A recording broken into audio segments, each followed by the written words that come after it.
They roared to life in a cloud of blue smoke, built like tanks, feared no oak, and promised to outlive their owners. Some were faster than anything else on the market, some were pure genius. One even spun a rotary engine like a fighter plane. So why did they completely vanish? Why did true legends end up rusting in barns and forgotten in landfills? These 10 chainsaws were brilliant, beloved, and unstoppable, yet every single one of them still failed. Number 10. The Wright Reciprocating Saw. Let's start with the strangest saw on this list because it barely looks like a chainsaw at all. Back in the 1950s, before the chain and bar design had completely conquered the world, the Wright Power Saw and Tool Corporation of Stratford, Connecticut, bet on a totally different idea. Instead of a loop of chain spinning around a bar, the Wright used a single long blade that moved back and forth, a reciprocating blade, like a giant powered handsaw bolted to a two-stroke engine. And on paper, it was clever. There was no chain to throw, no chain to sharpen in a loop, and the design looked almost unbreakable. Wright built a whole family of these gas-powered recip saws through the 50s and 60s, the GS2016, the B316, the GS4520, the GS5020, and the big B520, which arrived in 1963 packing a 7 cubic inch engine, that's about 115 cubic centimeters. In 1958, you could order one for around $182, cash on delivery. So what went wrong? Simple physics. That blade only traveled a fraction of an inch with each stroke. To actually cut, the operator had to add his own sawing motion, rocking the saw back and forth to clear the chips out of the kerf. Compared to a chainsaw that just bit straight through a log, the Wright was painfully slow. Old-timers who used them had a nickname that says it all. They called it the wrong saw. And there was a nasty habit. The blades tended to snap right where they bolted to the machine, leaving you stranded in the woods. When the chainsaw got lighter and faster, the reciprocating saw simply had no reason to exist. Poulan eventually bought Wright out, and the Wright name quietly disappeared sometime after 1976. A genuinely different idea, well built, and completely steamrolled by the chain. Number 9. The Jonsereds Raket Diesel. Here's one almost nobody knows about. For a brief window in the 1950s, a handful of engineers tried to build chainsaws that ran on diesel, not gasoline, diesel. The story starts with the Norwegian and Swedish Comet saws of the late 1940s, and it led straight to the Swedish company Jonsereds. In 1954, Jonsereds put its name on a diesel-powered saw, the Raket, which means rocket, and the idea behind it was actually brilliant. A diesel-style engine promised big, low-down torque, it ran on cheaper fuel, and it didn't need the fussy oil and gas mixing that two strokes demanded. In theory, it was the perfect logging engine. The reality was a headache. These weren't modern diesels with fuel injection. They used a hot bulb ignition system where a chamber had to be preheated, often with a propane torch, before the engine would even fire. Imagine standing in a cold Swedish forest, heating up a metal bulb with a blowtorch just to start your saw. On top of that, these machines were heavy, and here's the truly bizarre part. The Raket was designed to be operated upside down once it was running. Look at photos of them and the chain appears to run backwards because the saw was meant to be flipped over in the cut. Only around 2,000 of the Jonsereds diesel Rakets were ever made across the whole family, and the concept died fast. The moment lightweight gasoline two-strokes got reliable, nobody wanted to torch start a heavy diesel anymore. And here's the twist that makes it sting. Jonsereds learned the lesson, dropped the diesel, and reused the Raket name on a line of gasoline saws. And those became a massive worldwide success that turned Jonsereds into a major exporter. The diesel dream was a dead end, but it taught a great company exactly what to build next. Number 8. The Homelite C-72. Now let's talk about American muscle. In the late 1960s and into the 1970s, Homelite, the New York company owned by Textron, built a monster called the C-72. This thing was part of Homelite's C-Series, and it was overbuilt in the best possible way. Roughly 82 cubic centimeters of raw two-stroke, wrapped in metal, and strong enough to swing a 36-inch bar through the biggest timber you could find. But the C-72 had a party trick that made it special. It was a convertible powerhead. That same engine wasn't just for cutting wood. With the right attachments, a C-72 could drive earth augers, post-hole diggers, drills, water pumps, even generators. There was an optional gear drive case that bolted right onto the outside. Homelite basically sold you one bulletproof engine and a toolbox of jobs it could do. For a rancher, a utility crew, or a contractor, that was a genuinely great concept. So why did it fail? Because the entire industry zigged while the C-72 stood still.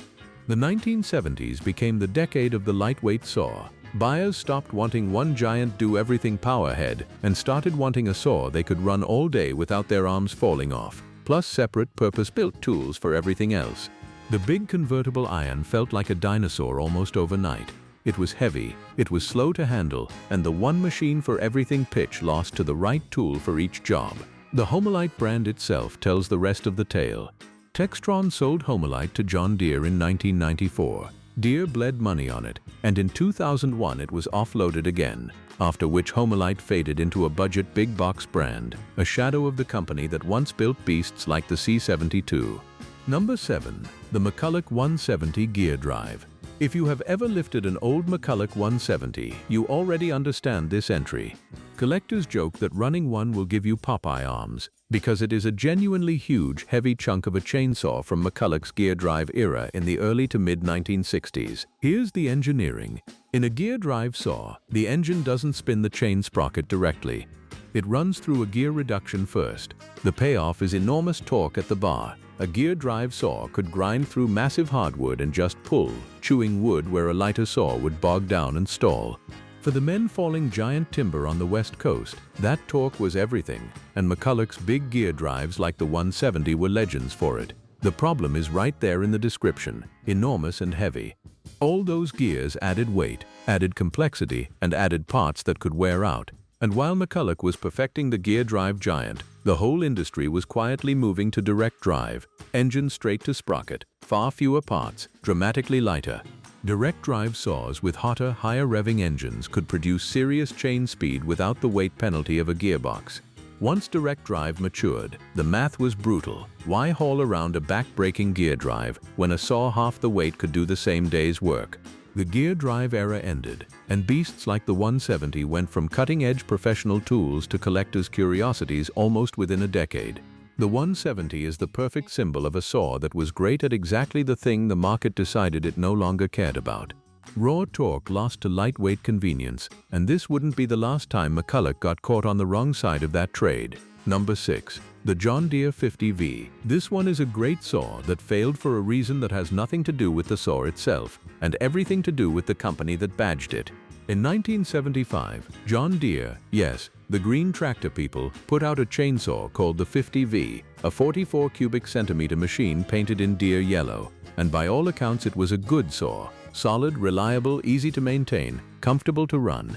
Deere buyers loved having a power saw they could grab at the same dealer where they bought their mowers and tractors. But here's the secret Deere didn't advertise. John Deere never actually built its own chainsaw engines, not one. The 50V was really an Echo CS452VL, built by the Japanese firm Jonsereds, with John Deere paint and decals on it, and that was Deere's whole chainsaw strategy. Their very first saw, the Model 12, was a rebadged Remington. The little models were Echoes. Later ones came from Homelite. Deere was essentially a very trusted brand name slapped onto other companies' quality machines. For a while, that worked beautifully. Customers got real Echo performance under a name they already trusted. But rebadging is a fragile foundation.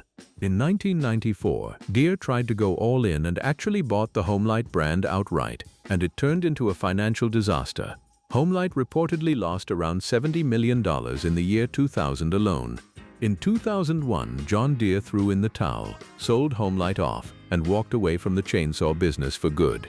So the John Deere 50V wasn't a bad saw. It was a great little Echo in a yellow suit.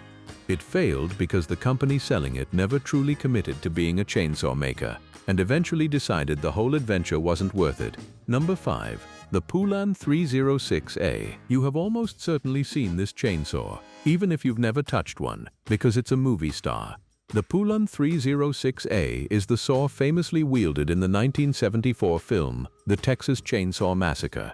But forget the horror movie fame for a second, because the real story here is about a great American brand that slowly turned into something completely different. Poulan was founded in Shreveport, Louisiana, back in 1946 by Claude Poulan, an actual lumberjack. He'd supervised prisoner work crews wrestling with two-man saws, so heavy it took multiple men just to run one, and he became obsessed with building something lighter and better. By 1951, Poulan was manufacturing its own designs, and through the 1950s and 60s the brand earned a serious reputation among professional loggers for fast, powerful, durable one-man saws. Early 70s Poulans like the 306A came from that proud pro heritage, tough, capable working machines. So how did a respected professional brand fail? Not by dying, by being absorbed and slowly redefined. Claude Poulan sold the company to the Baird Company, and it became Baird Poulan. Then Emerson Electric bought it in 1972. Then the Swedish giant Electrolux, which already owned Husqvarna, bought Poulan in the mid-1980s and closed the historic Shreveport factory in 1988. Under corporate ownership, Poulan got pushed down market into the aisles of hardware and big box stores as a low-cost entry-level homeowner brand. The saws started sharing cheaper components, and the name that once meant serious pro logging gear came to mean affordable starter saw. The Pro Poulan of the 306A era effectively disappeared, even though the badge lived on. A great logging name, quietly demoted to the bargain shelf. Number 4. The IEL Super Pioneer. Time to head north, because Canada gave the world one of the most successful chainsaws of the early 1950s, a saw most people today have never even heard of. During World War II in British Columbia, someone took apart a German Dolmar chainsaw, realized the design wasn't magic, and started building copies. That workshop grew into Industrial Engineering Limited, IEL, in Burnaby. And in 1951, IEL released the Super Pioneer, a one-man chainsaw that was such a strong performer it made the company one of the most successful chainsaw manufacturers on the planet. In the logging country of the Pacific Northwest and coastal Canada, the Super Pioneer was everywhere. It was fast, it was tough, and it helped define what a modern one-man saw should be. By any measure, this was a great machine from a great company. So why is it a failed chapter? Because the Pioneer name got swallowed, moved, and eventually erased. In 1956, the American company Outboard Marine Corporation, the folks behind Johnson and Evinrude Outboard Motors, bought IEL for over $2.5 million, moved production east to Peterborough, Ontario, and renamed the operation Pioneer. Sales stayed strong into the late 1970s. But in 1977, Outboard Marine simply got out of the chainsaw business and shut the division down. A group of former employees revived it, ran short on money, and in 1983 sold the whole thing to Electrolux. From there, Pioneer got merged with the partner brand, production drifted to the United States, and the saws ended up sold under the Poulan Pro umbrella. The proud Pioneer name, born from a wartime copy and raised into a world beater, got folded into a corporate portfolio and faded away. The saw was great. The brand just kept getting passed around until there was nothing left of it. Number 3. The Sachs-Dolmar KMS-4 Wankel. Now for the wildest machine in the entire chainsaw world, a saw with no pistons pumping up and down at all. In 1975, the German company Sachs-Dolmar brought a chainsaw to America powered by a Wankel rotary engine. Yes, the same spinning triangle engine Mazda made famous in sports cars. Somebody looked at that and thought, put it in a chainsaw, and they did. The KMS-4 was around 58 cubic centimeters, and its makers claimed roughly 8 horsepower. Because a rotary engine has no reciprocating piston hammering back and forth, it ran unbelievably smooth. In fact, Sachs-Dolmar bragged that the saw didn't even need anti-vibration mounts, because there was almost no vibration to dampen. People who ran one describe it as nearly buzz-free, with instant throttle response and a distinctive howl unlike any other saw. Owners said it sounded like a little V8 idling. For sheer coolness and refinement, nothing touched it, and yet it was gone in about a year. Here's why. Rotary engines have famous weaknesses, and the KMS-4 had them all. It drank fuel, that inherent rotary thirst that plagued the Mazda rotaries too. It was heavy for its class. It was expensive, roughly $600 in 1975 money, which was a serious premium. And there was a genuine safety problem. Raw fuel would collect in the muffler and burn, driving the muffler's surface temperature so high that it reportedly exceeded the limits the forestry industry allowed. A saw that could scorch itself in dry brush is a hard sell to loggers. Add the rotary's chronic issues with apex seals and oil burning, and the writing was on the wall. Dolmar imported the KMS-4 to the United States in 1975 and stopped bringing it in roughly a year later. A Japanese company, Yanmar, tried a rotary saw too, and it also went nowhere. The rotary chainsaw was one of the most fascinating great ideas ever built, and one of the fastest to fail. Number 2. The McCulloch Super 250. Some saws fail because they were flimsy. This one failed because it was too tough for its own good.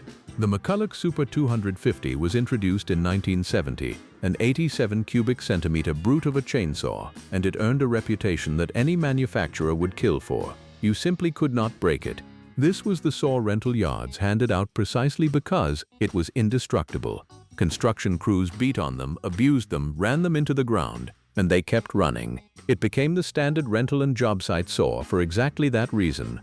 Mechanically, it was simple, straightforward to work on, and it made great torque with a strong pulling top end. If you wanted a saw that would survive being thrown in the back of a truck for a decade, the Super 250 was it. So how does a saw that you couldn't break end up discontinued after just 5 years in 1975? The same enemy that killed the gear drives, weight and speed. The Super 250 was heavy, a tank, and by the mid-1970s the whole market had shifted towards saws that were dramatically lighter and faster.